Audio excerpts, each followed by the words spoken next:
Okay, we are live. Day 448. Daddy! Yes, Lee? Like that. Try like that. Okay, good job, Lee. All right, today we're looking at a subject to deal, and today we want to focus on just learning how to rule out a subject to deal for Section 8 based on cash flow. Now, the reason why I want to go to the exercise is because you will want to build up a practice and a method that allows you to quickly look at deals. Now, when I look at properties and I see them in email, what I'll do is I'll probably just look at really fast what your PITI is. So the PITI on this property, principal, interest, taxes, and insurance, is 1635. Now, on this property, if I go to affordablehousing.com, I go to the owner section, I go to the market rent estimator, plug in address, plug in bedroom count, I can see that the average rent for 3 bedroom properties within a 0.48 mile radius, the average rent is 1519. Because that number is already below the 1635, I know it's going to be a negative cash flow deal. So for me right away, I know that this is not a deal and I can walk away from that, right? I learned that in less than 2 minutes.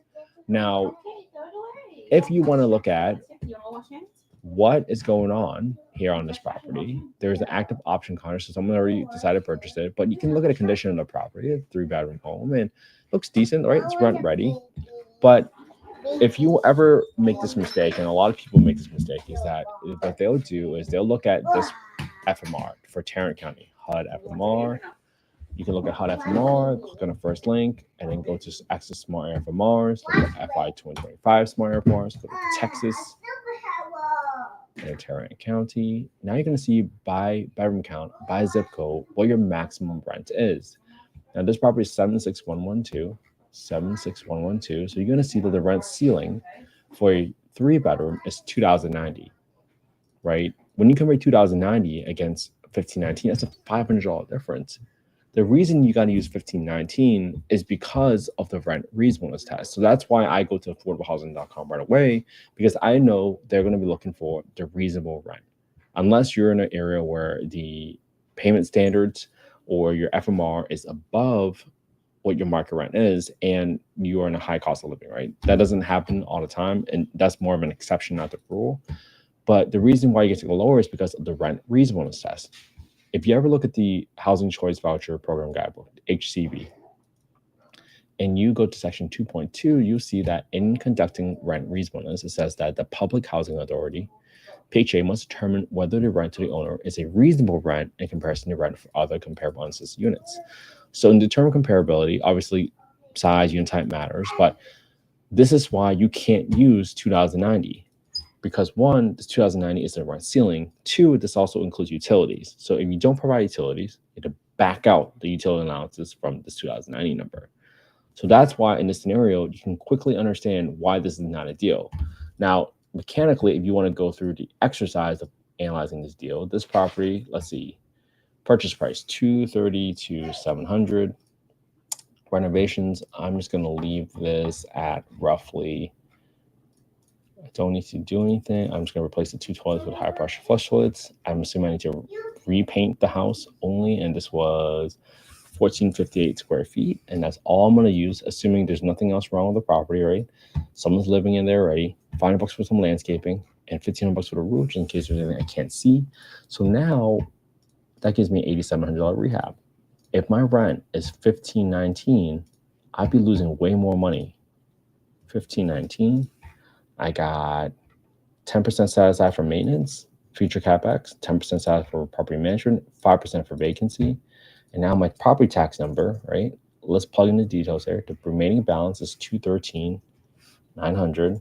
Interest rate is 3.5%. So even though it's a subject to deal, which sounds great, the PITI is still too high to support the rents. So sometimes folks might think, oh, this is 3.5%. That's a great deal. I can get a 3.5%. Yes, maybe if you're using it as a primary residence property, but not so much if that's not the case. So now, for your cash to seller for 25% down, your cash to seller is going to be your $26,000 entry fee, which probably includes your assignment fee, $5,800. And so now I can back into my cash flow number by using your total PITI that's been disclosed to me, go 1635, and I'm subtract the principal and the interest portion of the subject to loan, which means that you're taking over ownership of property, but you are taking over the payments on the underlying loan. That underlying loan stays in the name of the old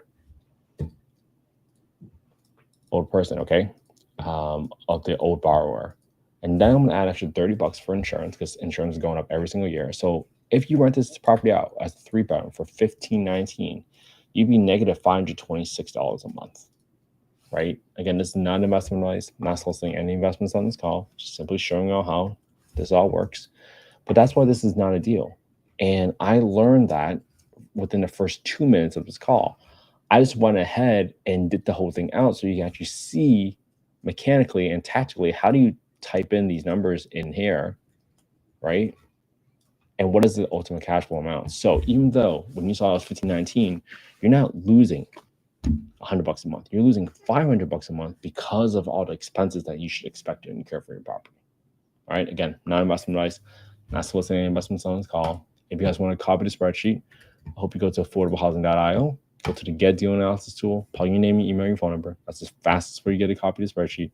I didn't make the spreadsheet from scratch. This is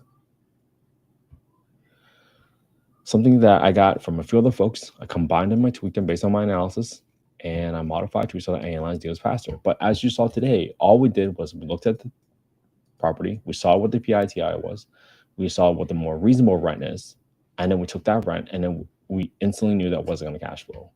We did the math out so you can know exactly how much you're losing, but I would have known that this was not a deal in the first place. All right.